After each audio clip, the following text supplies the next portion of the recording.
নমস্কার, সনাতন ধর্ম কথা চ্যানেলে আপনাদের সবাইকে স্বাগত। আজ আশ্বিন মাসের 7 তারিখ বুধবার, শুক্লপক্ষের তৃতীয়া তিথি। মহাভারতের আদি পর্বে 136তম অধ্যায়ে প্রথম অংশ, রণাঙ্গনে কর্ণের আগমন পর্ব শুরু করব।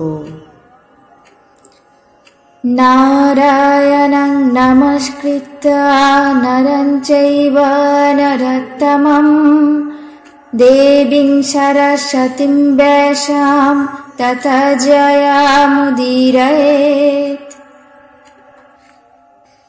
ঋষি বৈশম্পায়ন বললেন, কর্ণ রঙ্গস্থলে প্রবেশ করতেই সবাই বিস্ময়ে তার দিকে তাকিয়ে রইল।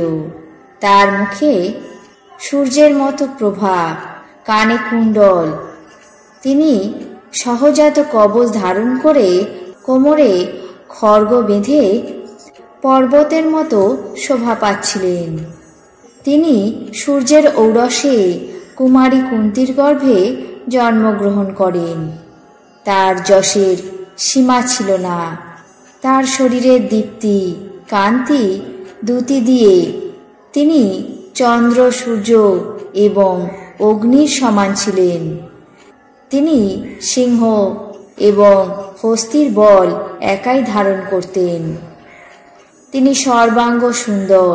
সেই মহাবল পরাক্রান্ত কর্ণ রঙ্গস্থলে চারিদিকে সবাইকে দেখে অভক্তি সহকারে দ্রোণ এবং কৃপাচার্যকে প্রণাম করলেন।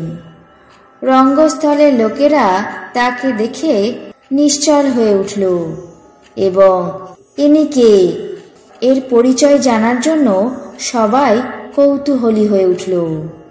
তখন কর্ণ অর্জুনকে মেঘের মতো গর্জন করে বলতে লাগল, হে পার্থ, তুমি যেমন কাজ করেছ সবার সামনে আমিও সেই কাজ করতে পারি, তবে তুমি অবাক হইও না। তার কথা শেষ হতে না হতেই চারিদিক থেকে দর্শকেরা যন্ত্রক্ষিপ্তের মতো সত্বর উঠে পড়ল। কর্ণের এমন উৎসাহপূর্ণ কথা শুনে দুর্যোধনের প্রীতি এবং অর্জুনের লজ্জা ও ক্রোধের উদ্রেক হল। তারপর দ্রোণের নির্দেশ অনুসারে সংগ্রামপ্রিয় কর্ণ অর্জুন যা যা অস্ত্র প্রদর্শন করেছিলেন তিনিও তাই অস্ত্র প্রদর্শন করলেন। তখন দুর্যোধন ভাইদের সঙ্গে নিয়ে মহাবীর কর্ণকে আলিঙ্গন করে আনন্দিত মনে বললেন, হে মহাবীর, আমাদের সৌভাগ্যক্রমে তুমি এই স্থানে এসেছ। এখন ইচ্ছা অনুরূপ কুরু রাজ্য ভোগ করো। এমন কথা শুনে কর্ণ বললেন, মনে হয় আমি আমার কর্তব্য কর্ম সমস্তই সম্পূর্ণ করেছি। এখন তোমার সঙ্গে বন্ধুত্ব করতে এবং অর্জুনের সঙ্গে দ্বন্দ্বযুদ্ধ করতে ইচ্ছা হয়। তখন দুর্যোধন বললেন, ভালো কথা, এখন আমার সঙ্গে বন্ধুত্ব করে বিষয় বাসনা ভোগ করো, পরে শত্রুপক্ষের মস্তকে পদার্পণ করে পরম সুখে দিন যাপন করো। দুর্যোধনের এমন ঔদ্ধত্যপূর্ণ কথা শুনে উত্তেজিত এবং ক্ষিপ্তপ্রায় হয়ে অর্জুন কর্ণকে বলল, কর্ণ, যারা অনাহুত হয়ে উপদেশ দেয়, যারা অনাহুত হয়ে কথা বলে, তারা যে লোকে গমন করে, আজ তোর প্রাণ সংহার করে সেখানেই পাঠাবো। তখন কর্ণ উত্তরে বললেন, হে অর্জুন, দেখো, এই রঙ্গভূমি সাধারণের অধিকৃত, সুতরাং এর মধ্যে তোমার বিশেষ কোনো প্রভুত্ব নেই। অভ্যাগত রাজাগণ সকলেই পরাক্রান্ত, ধর্ম এবং পরাক্রম অনুসারে কাজ করে থাকেন।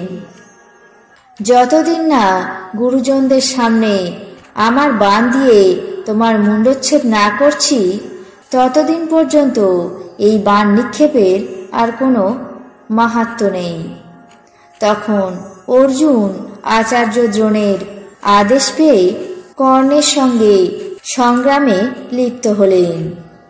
কর্ণ দুর্যোধন তার ভাইদের সঙ্গে অভিবাদন করে ধনুর্বাণ হাতে নিয়ে রঙ্গস্থলে উপস্থিত হয়ে যুদ্ধ করতে লাগলেন। আজ মহাভারতের আদি পর্বের 136তম অধ্যায়ের প্রথম অংশ কর্ণের রণাঙ্গনে আগমন পর্ব এখানে শেষ করছি। বাকি অংশ আগামী পর্বে পাঠ করে শোনাব। এখন জেনে নেব আজকের দিনের 12টি রাশির রাশিফল। মেষ, অ্যালার্জিতে কষ্ট। বৃষ, শুভ প্রয়াস। মিথুন, হঠাৎ প্রাপ্তি। কর্কট, দান ধ্যানে রত। সিংহ, অপচেষ্টা রোধ। কন্যা, অশ্বের পীড়া। তুলা, বিরোধ। বৃশ্চিক, আশাভঙ্গ। ধনু, প্রাপ্য আদায়। মকর, অশান্তি। কুম্ভ, ভ্রমণযোগ। মীন, পুরস্কার লাভ। এই ছিল আজকের দিনের 12টি রাশির রাশিফল। আপনাদের কেমন লাগলো তা অবশ্যই কমেন্ট বক্সে জানাবেন। চ্যানেলটিকে সাবস্ক্রাইব করবেন, লাইক করবেন, শেয়ার করবেন। ধন্যবাদ।